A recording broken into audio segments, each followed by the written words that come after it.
Hi friends, इस video में हम साकार हेल्थ केयर का Q1 FY27 का रिजल्ट और उसका कौन कॉल डिटेल में एनालिसिस करेंगे। फर्स्ट ऑफ ऑल हम साकार का जो बिजनेस मॉडल पहले जानेंगे। अगर आप देखेंगे साकार एक फार्मास्यूटिकल कंपनी है, तो अगर आप देखेंगे जो कोई भी एक फार्मास्यूटिकल बिजनेस में 4 पिलर होता है। एक होता है आपका API, दूसरा होता है फॉर्मुलेशन, तीसरा होता है आपका जो CDMO करके यानी जो आपका जो मेडिसिन है उसका मैन्युफैक्चरिंग उसे कहते हैं। फिर एक होता है आपका डॉसिया करके कहता है।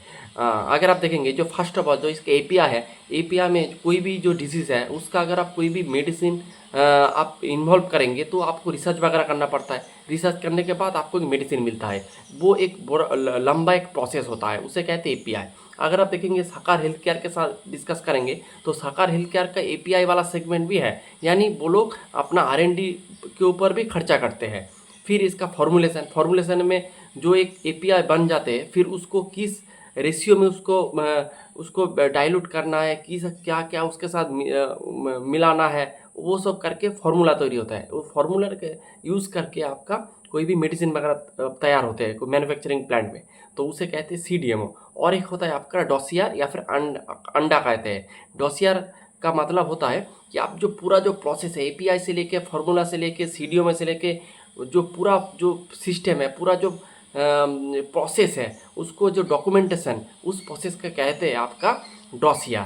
जब आपका डॉसियर क्या होता है, सपोज आपने कोई भी एक मेडिसिन का, सपोज आपने कोई एक मेडिसिन ए आपने बनाया है इस कोई भी XYZ डिजीज़ के लिए, तब उसका एक आप डॉसियर बनाएंगे।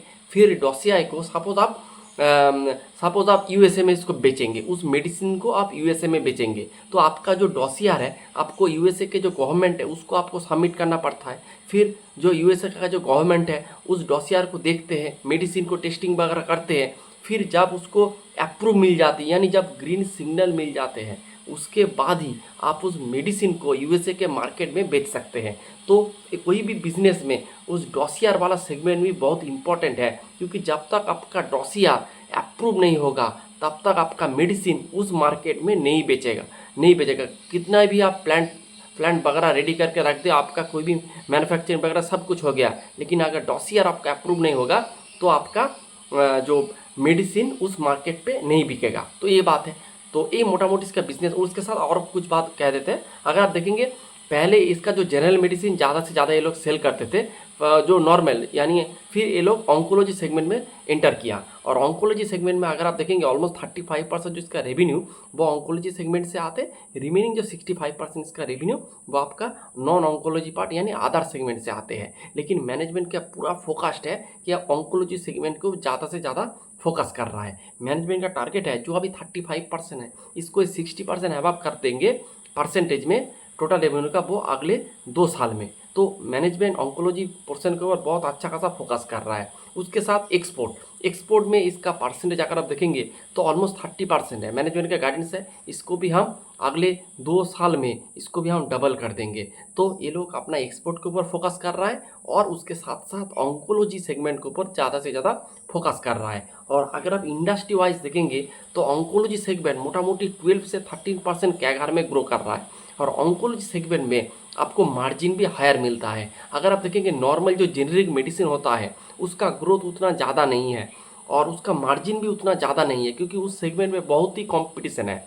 लेकिन जो ऑन्कोलॉजी सेगमेंट में आप देखेंगे तो उसमें बहुत अच्छा खासा स्कोप है, उसका इंडस्ट्री लेवल ग्रोथ भी ज़्यादा है और उसके साथ अगर आप देखेंगे उसका मार्जिन भी ज़्यादा है। अगर आप ऑन्कोलॉजी पार्ट में देखेंगे तो आपको 30% ऊपर का आपको मार्जिन मिलता है। तो यही बात है ओवरऑल डिस्कशन आपका साकार हेल्थ केयर के ऊपर। उसके बाद हम इसका Q1 का जो Q1 FY27 का रिजल्ट देख लेते हैं। अगर आप Q1 का रिजल्ट देखेंगे तो बढ़िया रिजल्ट प्रेजेंट किया है साकार ने। अगर आप इसका रेवेन्यू देखेंगे 38% से ग्रो किया है, EBITDA 67% से ऑपरेटिंग लेवरेज इसको मिला है। फिर अगर आप इसका EBITDA मार्जिन देखेंगे वो 24 से बढ़कर हो चुका है 29%। मैनेजमेंट का गाइडेंस है कि हम FY27 में इसको हम 30% प्लस में लेके चला जाएंगे।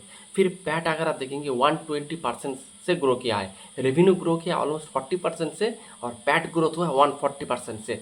तो बहुत बढ़िया इसको ऑपरेटिंग लेवरेज मिला है। फिर उसका करंट पैट हो चुका है ऑलमोस्ट 10.28 करोड़ यानी 10 करोड़ के ऊपर का इसका जो पैट Q1 में अभी हो चुका है। और इसका पैट मार्जिन वो भी इंक्रीज हुआ है, 9 से बढ़कर हो चुका है 14%। तो हर एक फ्रंट पे अगर आप देखेंगे इसका नंबर एकदम बढ़िया है। मैनेजमेंट का भी गाइडेंस था कि हम 35 से 40% के रेंज में अपना रेवेन्यू को ग्रो करेंगे। तो according to management they are performing in the revenue and margin front. तो यही बात है। फिर अगर आप देखेंगे फिर इसका कॉन कॉल वाले पार्ट को डिस्कस कर लेते हैं। फर्स्ट ऑफ ऑल अगर देखेंगे साकार हेल्थ केयर वो ऑन्कोलॉजी के ऊपर ज़्यादा से ज़्यादा फोकस कर रहा है, क्योंकि ऑन्कोलॉजी में आपको ज़्यादा मार्जिन मिलता है। मैनेजमेंट यही बताया है कि इसका जो ऑन्कोलॉजी पार्ट है उसके ऊपर बहुत ज़्यादा फोकस कर रहा है। उसके साथ ऑन्कोलॉजी का जो एक्सपोर्ट है, एक्सपोर्ट के ऊपर भी बहुत ज़्यादा फोकस कर रहा है। और एक्सपोर्ट के ज़्यादा फोकस करने के लिए ये लोग यूरोप, फिर आपका अफ्रीका का कुछ कंट्री, लैटिन अमेरिका, बहुत सारे रीजन में ये लोग अपना एक्सपोर्ट वगैरह कर रहा है। ये तो आपका दूसरे लोगों का तो मैन्युफैक्चरिंग करते ही है, उसके साथ इसका भी एपीआई का सेगमेंट है। तो एपीआई के थ्रू ये लोग खुद का भी मेडिसिन बनाते हैं और उसको ये लोग डिस्ट्रीब्यूट कर देते हैं। और इन लोगों ने इसके लिए बहुत सारे बड़े बड़े फार्मा जाइंट के साथ इसका कोलाबोरेशन भी है। अगर आप देखेंगे इंटास, एकॉर्ड, टोरेंट, इसके साथ तो ऑलरेडी कोलाबोरेशन हो चुका है। इसका जो टेक्नोलॉजी ट्रांसफ़र वगैरह है वो भी हो चुका है।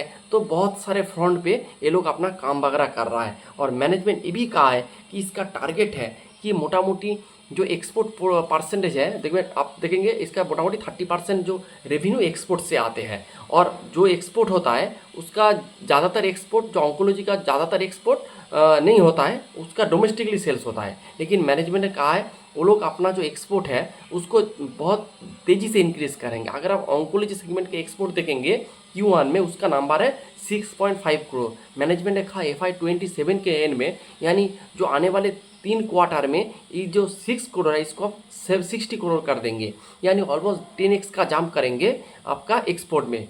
और उसके साथ मैनेजमेंट ये भी कहा है इसका जो 60 करोड़ का जो एक्सपोर्ट है उसको ये लोग मोटा मोटी डबल के ऊपर कर देंगे FY28 में। तो इसका ऑन्कोलॉजी वाला सेगमेंट में डिमांड भी बहुत बढ़िया है, उसके साथ इसका ग्रोथ भी तगड़ा चल रहा है। और अगर आप देखेंगे इसका 2 मैन्युफैक्चरिंग प्लांट है, एक है आपका बाबला में और एक है आपका चंगोदर में। चंगोदर वाला जो प्लांट है उसमें ये लोग नॉन जो ऑन्कोलॉजी वाला जो मेडिसिन वगैरह है वो बनाते हैं। और बाबला में जो प्लांट है वो सिर्फ और सिर्फ ऑन्कोलॉजी मेडिसिन के लिए है। और मैनेजमेंट ये भी बताया है कि जो बाबला प्लांट से ऑलमोस्ट आपका 800 से 1000 करोड़ का रेवेन्यू आ जाएगा अगले 3 से 4 साल में। तो अभी अगर आप देखेंगे तो इसका करंट रेवेन्यू है 251 करोड़ FY26 के एंड में।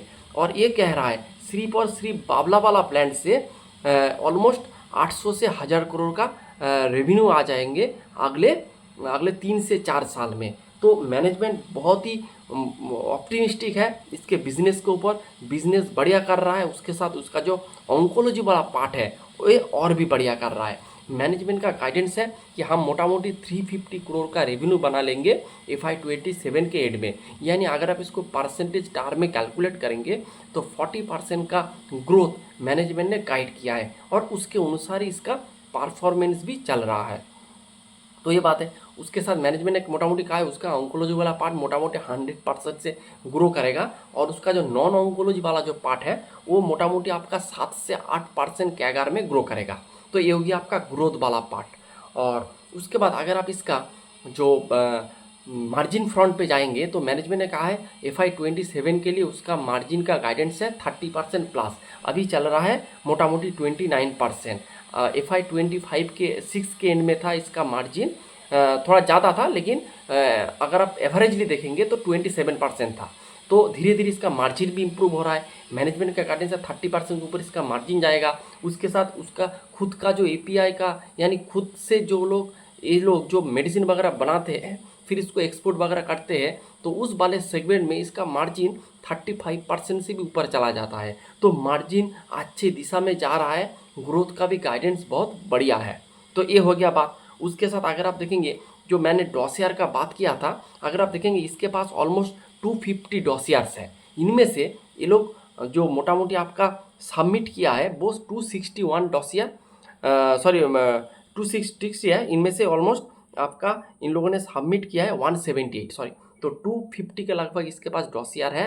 इनमें से ये लोग 178 डॉसियर इन लोगों ने ऑलरेडी सबमिट किया है, और जो सबमिट किया है उनमें से ऑलमोस्ट 16 डॉसियर अप्रूव हो चुका है। तो उस जो कंट्री में ये अप्रूव हुआ है उस कंट्री में ये लोग अपना माल वगैरह बेचना स्टार्ट कर दिया है। और ये जो अपना माल बेचता है यानी मेडिसिन बेचता है, खुद से नहीं बेचता है। जैसे आपका इंटास, एकॉर्ड, इस तरह का जो फार्मास्यूटिकल जायंट है वो इसका जो मेडिसिन है इसको वो लोग डिस्ट्रीब्यूट का काम करते हैं। यानी ये सिर्फ आपका एपीआई बनाना, उसका फॉर्मुलेशन तैयार करना, फिर उसको मैन्युफैक्चरिंग प्लांट में उसको आपका मेडिसिन तैयार करना, इस तरह का काम करते हैं। डॉसियर बनाना, अंडा बनाना, इस तरह का काम ये लोग करते हैं। लेकिन जो डिस्ट्रीब्यूशन का काम करते हैं वो आपका जो बड़े बड़े जो फार्मा जायंट है वो इसका काम करते हैं। तो ये इसका बात है। तो मार्जिन के बारे में ही मैनेजमेंट डॉसियर, तो मोटामोटी 16 डॉसियर ऑलरेडी इन लोगों ने अप्रूव कर दिया है। मैनेजमेंट ने कहा है कि FY27 में इसका जो नंबर है 16 वो 32 प्लस हो जाएगा, और अगले साल यानी FY28 में इसका जो डॉसियर का जो नंबर है जो FY27 के एंड में मैनेजमेंट ने कहा है 30 प्लस हो जाएगा, FY28 में वो 100 प्लस हो जाएगा। जितना इसका डॉसियर का नंबर बढ़ता रहेगा उतना इसका डिस्ट्रीब्यूशन नेटवर्क और भी तगड़ा होंगे। क्योंकि अगर आपका 2 मेडिसिन, 3 मेडिसिन, 4 मेडिसिन, इस तरह के जैसे जितना आपका मेडिसिन बाहर के देशों में अप्रूव होता रहेगा उतना आपका सेल्स इंक्रीज होना स्टार्ट हो जाएगा। तो इसीलिए मैनेजमेंट बहुत ही फोकस है अपने जो इस ऑन्कोलॉजी वाले सेगमेंट के ऊपर। उसके साथ ये लोग अपना टेक्नोलॉजी ट्रांसफ़र भी कर रहा है। ऑलरेडी 3 प्लेयर के साथ हो चुका है, एकॉर्ड के साथ हो चुका है, इंटस के साथ हो चुका है, और टोरेंट के साथ हो चुका है। यूके में कुछ हुआ है, कुछ जर्मनी में हो चुका है। इस तरह का आपका उस मार्केट में ये लोग अपना पेनिट्रेशन भी धीरे धीरे कर रहा है। तो ये मोटा मोटी ओवरऑल डिस्कशन है।